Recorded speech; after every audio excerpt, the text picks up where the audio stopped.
కష్టాల్లో తోడున్న అందరికీ నా ఒళ్ళని కనిపిస్తలేనమ్మ కొందరికి కష్టాల్లో నేనున్నని.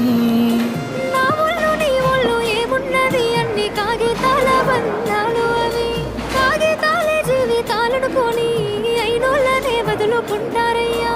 బాగుంటే 10 మంది వస్తారయ్యో చుట్టాలే మన ఇంటికి లేకుంటే వదిలేసి పోతారయ్యో అయినోళ్ళే ముమ్మాటికి. చూస్తున్న చుట్టంత కళ్ళతోని జరిగేది నాటకమే. నా ఒళ్ళు మా ఒళ్ళు అనిపించేది చేత చెల్లేటి కాగితమే.